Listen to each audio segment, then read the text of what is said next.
All right, this is Numbers 22 in the MacArthur Study Bible. I've been waiting for this one. All right, a little refresher of 21. So he had a battle against some Canaanites of this place called Arad, this city in the land of Canaan. There was a battle there, and the name of the place gets called Hormah after the battle.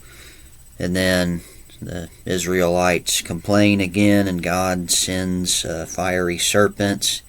And then Moses makes the bronze serpent that people can look at if they got bit and they would live, and ultimately pointing to Christ being lifted up on the cross, and whoever believes in him will ultimately live.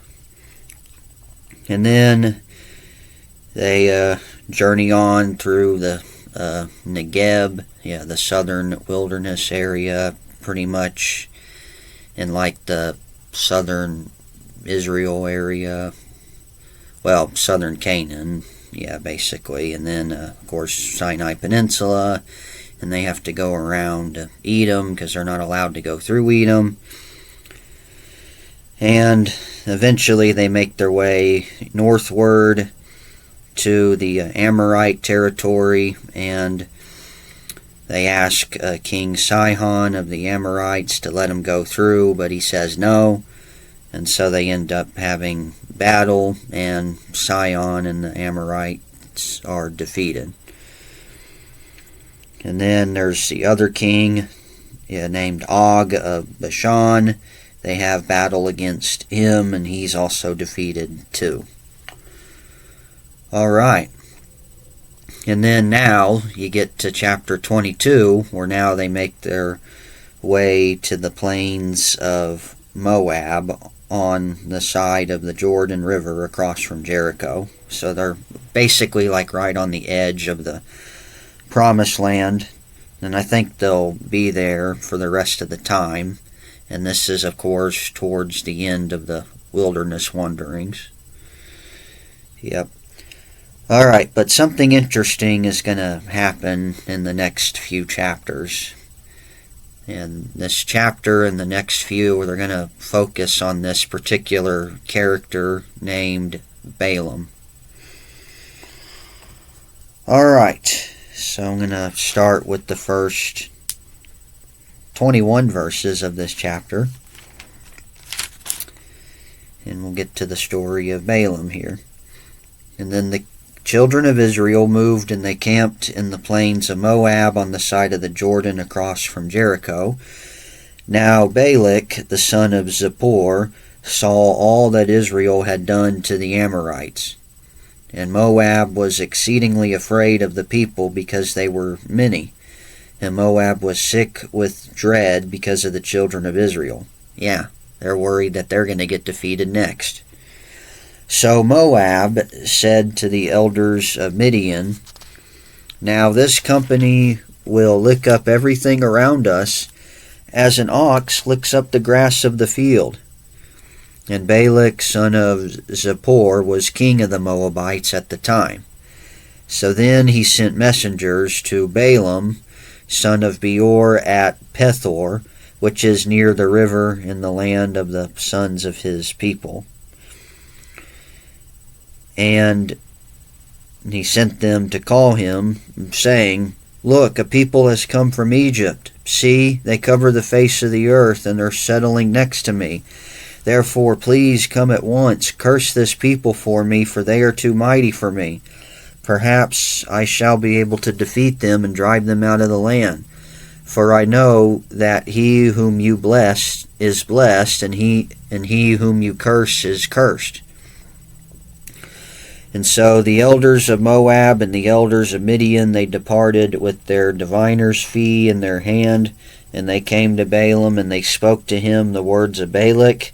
And he said to them, "Lodge here tonight, and I will bring back word to you as the Lord speaks to me."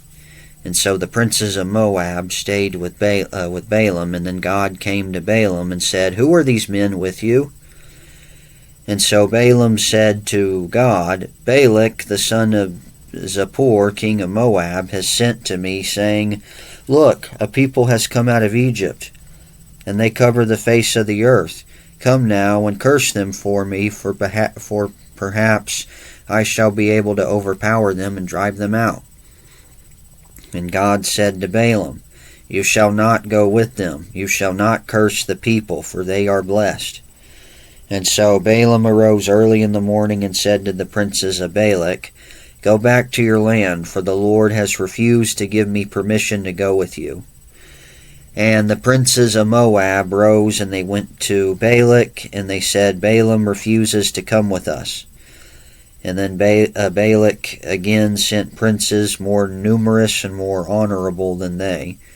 And they came to Balaam and said to him, Thus says Balak the son of Zippor, Please let nothing hinder you from coming to me, for I will certainly honor you greatly, and I will do whatever you say to me. Therefore please come and curse this people for me. And then Balaam answered and said to the servants of Balak, Though Balak were to give me his house full of silver and gold, I could not go beyond the word of the Lord my God to do less or more. Now therefore, please, as you stay here, please, you also stay here tonight, that I may know what more the Lord will say to me. And God came to Balaam at night and said to him, If the men come to call you, rise and go with them, but only the word which I speak to you, that you shall do. And so Balaam rose early in the morning, saddled his donkey, and went with the princes of Moab. Okay. And that's actually, I think, like the first half of the chapter. Alright, cool. Alright, well, let's take a look at what we got here. So, starting in verse 1, of course, the children of Israel are now camping in the plains of Moab on the east side of the Jordan River, across from Jericho. So, with their control of the Transjordan secured, which that was the case in Numbers 21 when they defeated Sihon and Og. So basically that was like up in the north, I guess kind of towards like the Syria area, sort of. So I guess afterwards they went back down south a little bit, and then they settled in the plains of Moab. Alright. So with the control of the Transjordan secured, Israel moved unimpeded to the plains of Moab in preparation for assaulting Canaan. For the conquest that would come eventually. But they're there, and now the king of Moab is worried because he saw what happened to the Amorites just recently, and now he's worried that he's going to get defeated too. And thus you get to the story that I just read. So the narrative changes to center on the prophet Balaam, who was a pagan prophet, a false prophet. His oracles that are coming in the next chapters, they reassert the faithfulness of the Lord to the Abrahamic covenant and his purpose to bless Israel. So, of course, in this chapter, it's the events leading to Balaam's words that will be recorded in chapters 23 and 24. And those are the words of his prophecies, and the conclusion is in 24, verse 25. Now, who are these Moabite people? Who are they? So basically the Moabites, they were descendants of Lot. And Lot was Abraham's nephew. And Lot was the one who was rescued out of Sodom and Gomorrah. And of course his wife looked back and she turned into a pillar of salt. But after Lot and his two daughters escaped, his two daughters, they got him drunk, and that. And thus you get the nations Ammon and Moab from the daughters. Yeah. And the Ammonites and Moabites would be they would be enemies of Israel. Yeah. I guess as a consequence for that sin. Yep, sin affects people even later on. Alright, but anyway, Balak is the king of the Moabites. He's seen how the Israelites destroyed the Amorites. Not knowing that Israel was forbidden to attack Moab, he was terrified that the same end awaited him and his people. Even though, of course, that wouldn't actually happen, though. Yeah, they wouldn't be allowed to attack Moab, and they weren't allowed to attack Edom as well. Since they may be wicked nations, but they're still descendants. Yeah, they're still like, family, basically. Yeah, even if they may be enemies. Yeah, because, Edom, the nation of Edom came from Esau, and of course Jacob was Esau's brother, and of course Lot was a nephew of Abraham, so there's the family connection with those patriarchs, even though the nations would be opposed to each other. But anyway. And even the people of Moab were afraid as well. And they were sick with dread because of the children of Israel. And Moab said to the elders of Midian. Now the Midianites, they were descendants of Abraham as well, through Abraham's second wife, Keturah, whom he married after Sarah died. And the Midianites, they lived south of Moab's border. And when Moab communicated to the elders of Midian that they were in danger of being destroyed by Israel as well, they joined with Moab in an alliance to defeat Israel. Yep. And then the king says that we're going to hire this guy Balaam to come and curse Israel. And then perhaps we can defeat them. Yep, so the king is going to send messengers to Balaam, son of Beor, at Pethar, which is near the river, I guess the Jordan River, in the land of the sons of his people, to call him, saying, the people have come from Egypt, they cover the face of the earth, and they're settling next to me. I guess cover the face of the earth, I guess. There's just a lot of them. Please come at once, curse them for me, they're too mighty for me.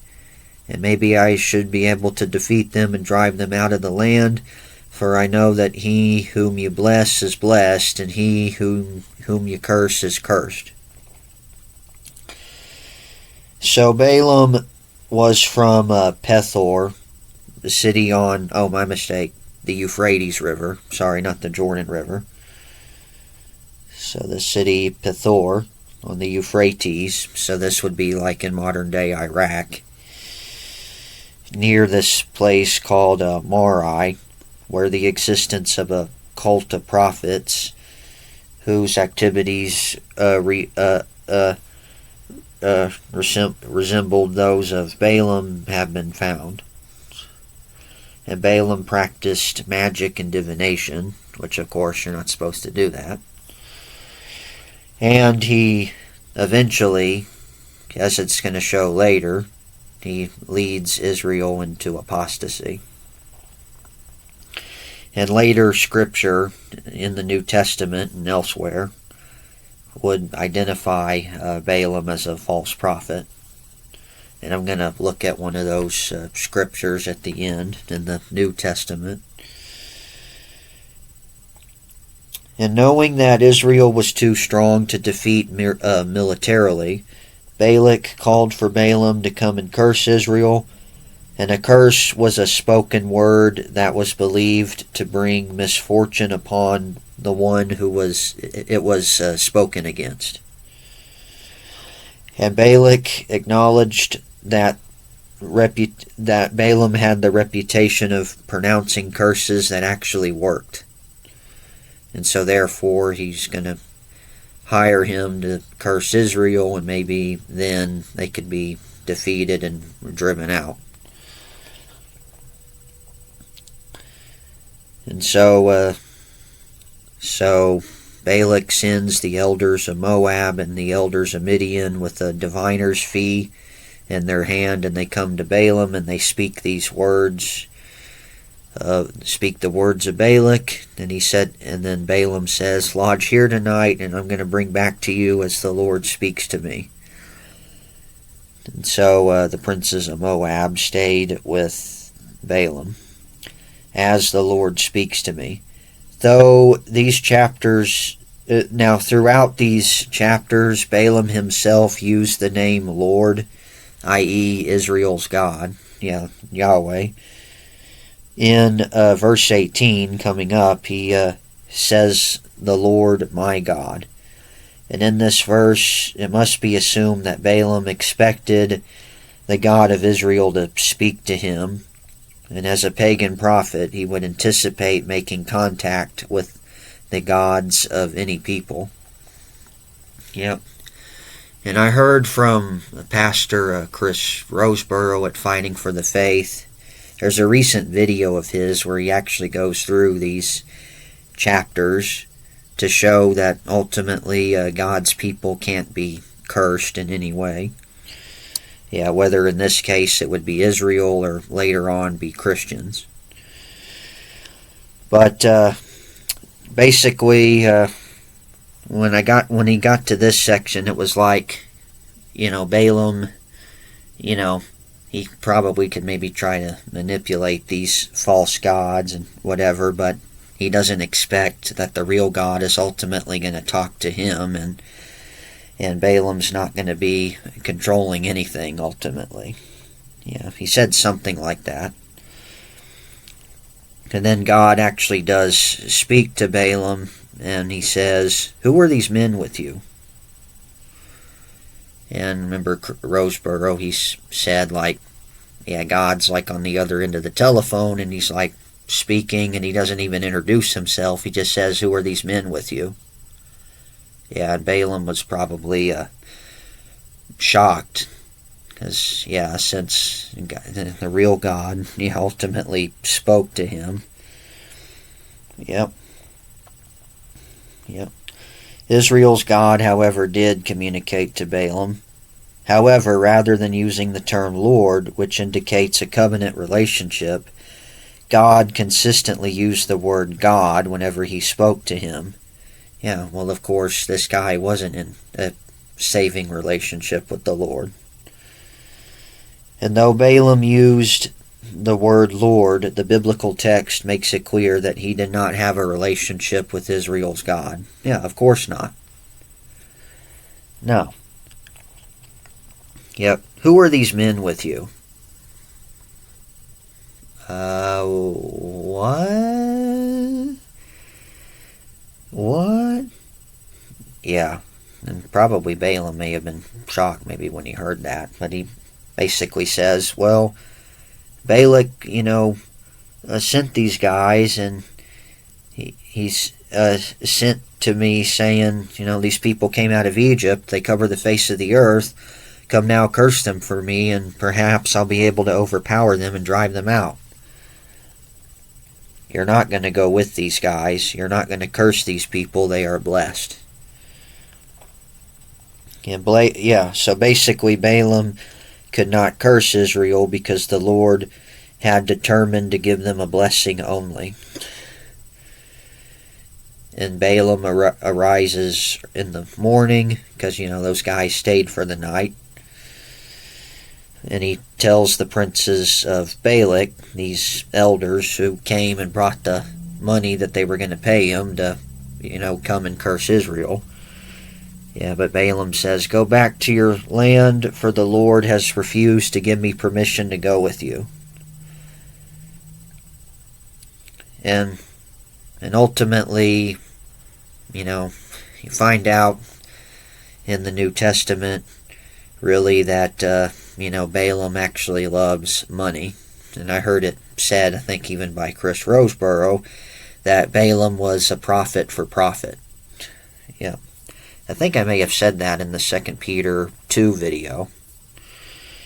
Yeah. Yeah. But anyway, but it's almost sort of like maybe right here. It's like, you guys got to go back. The Lord has refused to let me go with you. It's like, I like to go with you, but I can't.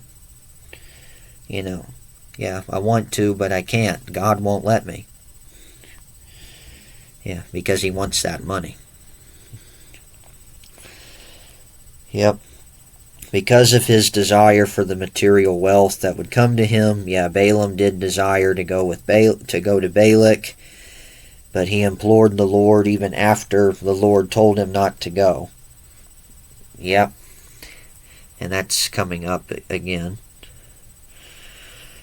But these guys are going to go back, and they're going to tell Balak that Balaam refuses to come with us. And so Balak is going to up the game. Basically, he's going to send more princes, more numerous and more honorable than those other guys. And they're going to come to Balaam. Yep. And they tell him what Balak said. Please let nothing hinder you from coming to me. I'm going to honor you greatly, and I will do whatever you say to me. Therefore, please come and curse this people for me. Alright, verse 18 here. And then Balaam answered and said to the servants, though Balak were to give me his house full of silver and gold, I could not go beyond the word of the Lord my God to do anything less or more. Now therefore, please you also stay here tonight, that I may know what more the Lord will say to me. What the Lord had already made it clear, you can't go, dude. Yeah. But again, being offered the material wealth, so that's the thing. Yep, he implored the Lord even after God told him not to go. But God would accede to Balaam's request to let him go. Yep, but told him that he could speak only the true word from God. Yep, even though what Balaam should have done is he should have told these guys, no, don't stay here. Yeah, but he wants the money that they're offering to him, so yeah, he's letting them stay. And I think, yeah, and I need to find out what the Lord will say to me. Yeah, even though he already said no.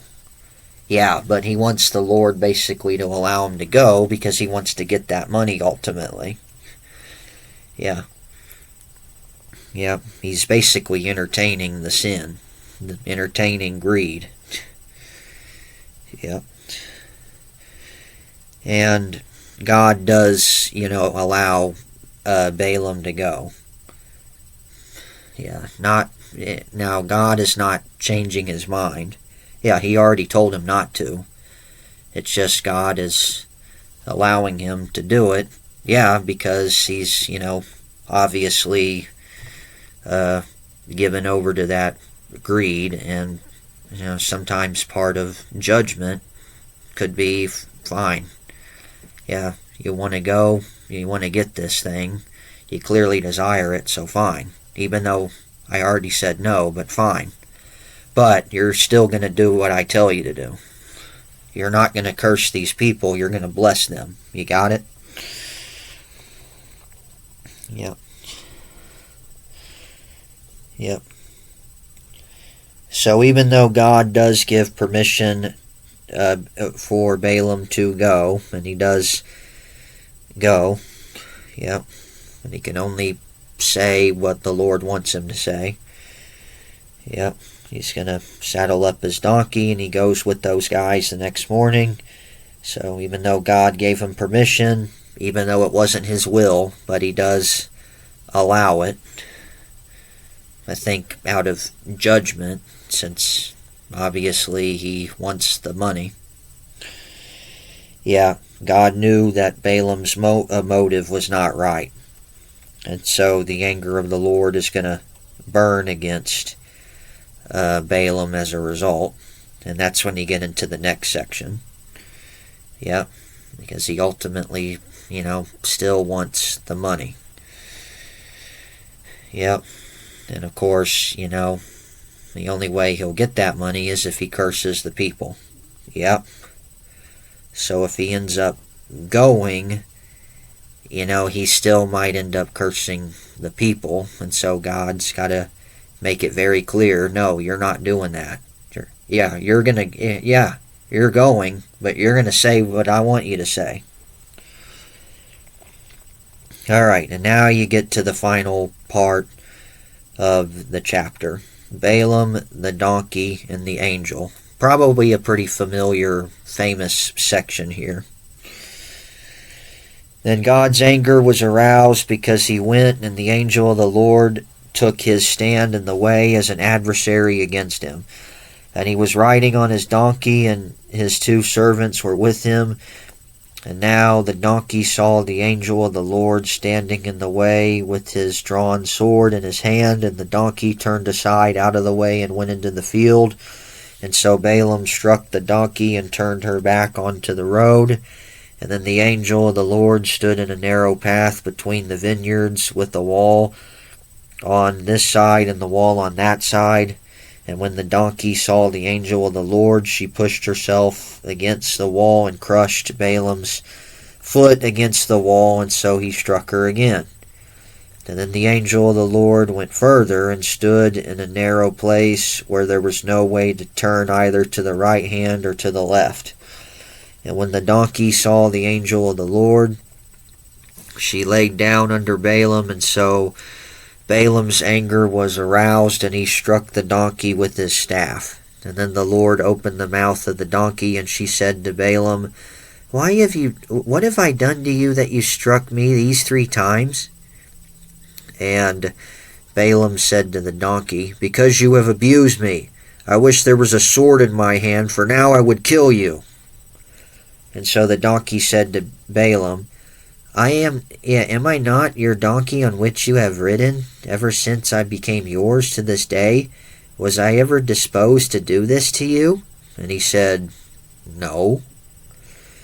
And then the Lord opened Balaam's eyes, and he saw the angel of the Lord standing in the way with his horn drawn in his hand, and he bowed his head, and he fell flat on his face. And the angel of the Lord said to him, why have you struck your donkey these 3 times? Behold, I have come out to stand against you, because your way is perverse before me. And then the donkey saw me and turned aside from me these 3 times. If she had not turned aside from me, surely I would have killed you by now and let her live. And Balaam said to the angel of the Lord, I have sinned, for I did not know that you stood in the way against me. Now therefore, if it displeases you, I will turn back. And then the angel of the Lord said to Balaam, go with the men, but only the word that I speak to you, that you shall speak. And so Balaam went with the princes of Balak. And now when Balak heard that Balaam was coming, he went out to meet him at the city of Moab, which is on the border at the Arnon, the boundary of the territory. And then Balak said to Balaam, did I not earnestly send to you, calling for you? Why did you not come to me? Am I not able to honor you? And Balaam said to Balak, look, I have come to you. And now have I the power to say, have the power at all to say anything? The word that God puts in my mouth, that I must speak. And so Balaam went with Balak, and they came to Kirjath Huzoth, and then Balaam offered oxen and sheep. Then Balak offered oxen and sheep, and sent some to Balaam and to the princes who were with him. And so it was the next day that Balaam that Balak took Balaam and brought him up to the high places of Baal, and that from there he might observe the extent of the people. And then get into 23 where he'll begin his oracles. Alright, so God is angry with Balaam. So now Balaam's making his way to Moab, but God is angry. Yeah, because God knew that Balaam was not yet submissive to what he required. Yep, he was not submissive. Yeah,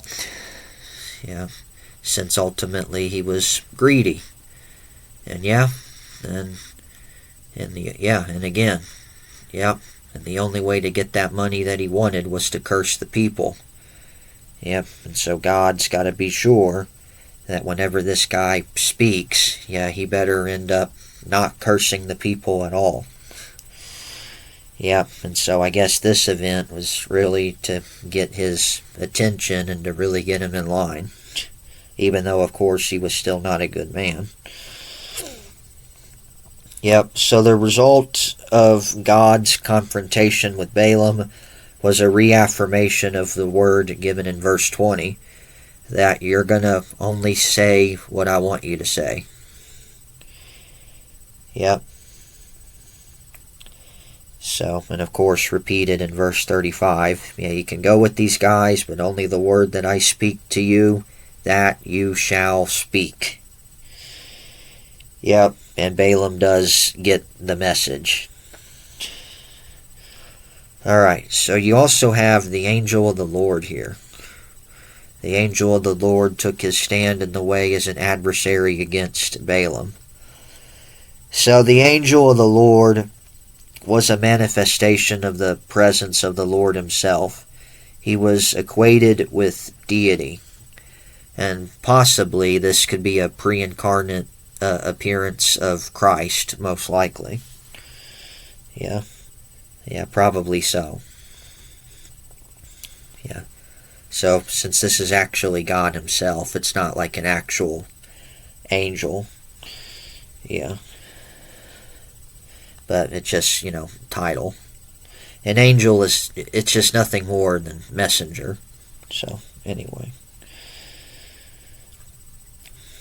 Alright. So anyway, this angel of the Lord, Jesus, I think, he stood, so basically standing as an adversary with the sword drawn in his hand. Yeah, basically ready to destroy Balaam as he's coming. But the donkey that Balaam is riding on sees the angel, and the donkey turns aside, goes into the field. Balaam gets mad and strikes the donkey, and she turns back onto the road. And then the angel of the Lord stood in a narrow path between the vineyards, with the wall on this side and the wall on the other. Yep, and the donkey sees the angel again, and pushes herself up against the wall and crushes Balaam's foot and strikes her again. And then the angel stands at a narrow place where there's no way to turn to the left or to the right. And then the donkey basically lies down under Balaam, and Balaam strikes the donkey with his staff. And then the Lord opened the mouth of the donkey. So Balaam's donkey was able to see the angel of the Lord with his drawn sword. So realizing that danger to herself, she tried to avoid the angel. And in doing this, she actually preserved Balaam as well. And miraculously, the donkey was able to communicate with Balaam. Yep, and she said, what have I done to you that you have struck me these 3 times? Yeah, I wonder if that idea for the movie, in the movie Shrek, where you have the talking donkey, I wonder if they got that idea from this passage. And probably so. Even though, of course, that's a male donkey. Yeah, what are you talking about? Yeah, you cut me deep, Shrek. Yeah, anyway. Yeah, but anyway. Yeah, but why did you strike me these 3 times? Well, because you abused me. I wish there was a sword in my hand, for now I would kill you. Yeah, but am I not the donkey on which you've ridden? Have I ever since I became yours to this day, was I ever disposed to do this to you? Yeah, would I ever do anything wrong like this? Would I ever do anything, I guess, to make you mad? Yeah, did I ever do you wrong, basically? No. And then the Lord opens Balaam's eyes, and now he sees the angel of the Lord. Yeah, the Lord allowed Balaam to see things as they really were, especially those things that are not ordinarily visible to the humans, and to be submissive to his will as he went to Balak. And then, of course, the angel speaks and says, "Why did you strike your donkey 3 times?" And Chris Roseborough said that this shows that God cares about animals. Yep, and I have come out to stand against you because your way is perverse before me. Yeah, since ultimately he wants the money, and he'll probably, curse the people to get that money, even though God told him you can't do that. So now this is the way for him to get that message that you better do what I say. Yep. And if that donkey did not turn aside, I would have killed you by now and let her live. I have sinned, and I didn't know that you stood in the way against me. Now if it pleases you, I will turn back. And he probably was terrified whenever this happened. So probably when he said this, he probably was scared. Yeah, well, if that angel of the Lord was standing there and I was Balak, yeah, I think I would be scared because I almost would have gotten killed. Yeah, judged. Yep. Now you can go with these men, yeah, even though ultimately that wasn't the will of God, really. Yeah, but he allowed it. Yeah, since he allowed it, I guess, in judgment for Balaam's greed, because obviously he wanted the money. But he still has to speak the words that the Lord wants him to say, even though he's a greedy person. Yep, and he shouldn't have entertained that greed by letting them stay there. He should have fled that temptation. Yep.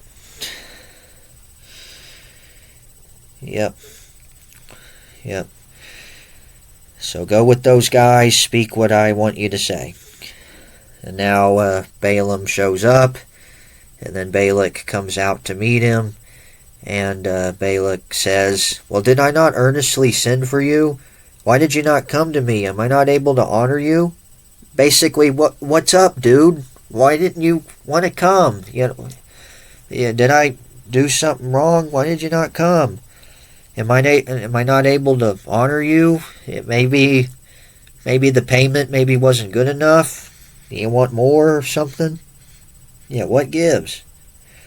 Well, I have come to you. Now have I the power to say anything at all? Well, not anything the Lord doesn't want you to say. You can only say what he wants you to say. Yep, the word that God puts in my mouth, that I must speak. Yep. And Chris Roseborough actually said something about this. And I think even as he's speaking, it's going to be kind of like, help me. Yeah, I have to say this. Help. It's against my will. Yeah. Because ultimately, spoiler alert, he's going to end up blessing the people instead of cursing them. Oh boy. Yep. Yep. Yep. And yeah, so the word that God wants me to say, I must speak. Yeah, because he's on pretty thin ice. Yeah, well, he almost got judged. So yeah, he's on thin ice. So, and he knows it. So he better do what God tells him to do. Yep, even if it's really against his greedy will, he's got to do it. So, yep, and so Balaam went with Balak, and they came up to Kirjath Huzoth, and then Balak offered oxen and sheep, and he sent some to Balaam and to princes who were with him, I guess, for sacrifices. And then the next day, of course, Balak took Balaam, brings him up to the high places of Baal. Yeah, the false god Baal. How about that?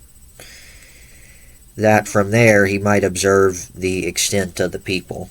I guess look out and like seeing all the people from afar. Yep, and then that's when you get to chapter 23. Alright, well, before I end, I'm going to look at a passage in the New Testament that mentions Balaam real quick. And there's actually going to be a few other ones, but I think I'm going to save them for another time. Probably when I get to 25, Lord willing. But in the 2 Peter 2 video that I've done, I mentioned this before, but I'll mention this again, since it makes mention of Balaam when talking about false prophets and false teachers. And they're compared to Balaam. Yeah. They have forsaken the right way, and they've gone astray, following the way of Balaam, the son of Beor, who loved the wages of unrighteousness, but he was rebuked for his iniquity. A dumb donkey, speaking with the man's voice, restrained the madness of the prophet. Now, of course, female donkey. Yeah, but I guess speaking like human's voice. Yeah. So, the false teachers forsake the right way. It's a metaphor, it's an Old Testament metaphor for obedience to God. And they followed in the way of Balaam. Balaam served as an illustration and the example of such false prophets. He was an Old Testament compromising prophet for sale to whoever paid him, and in this case the king of Moab. And Balaam preferred wealth and popularity over faithfulness and obedience to God. Even though he's going to end up obeying God with what he says, he really doesn't want to do it. Through a talking donkey, God kept him from cursing Israel. Yep, which he would have done for the money. But it took that donkey to restrain his madness, the madness of the prophet, I guess his greediness, his wickedness. Where now he would actually do the will of God, even if he doesn't really want to. Yep. And, sadly you got many false prophets who are pretty much no different. They just want the money and the wealth and all that. And, judgment will await them if they ultimately don't repent.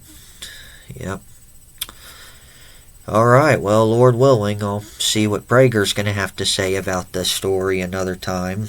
But until then, may God bless you, and the grace and mercy won by Jesus, the love of God, and the fellowship of the Holy Spirit be with you all.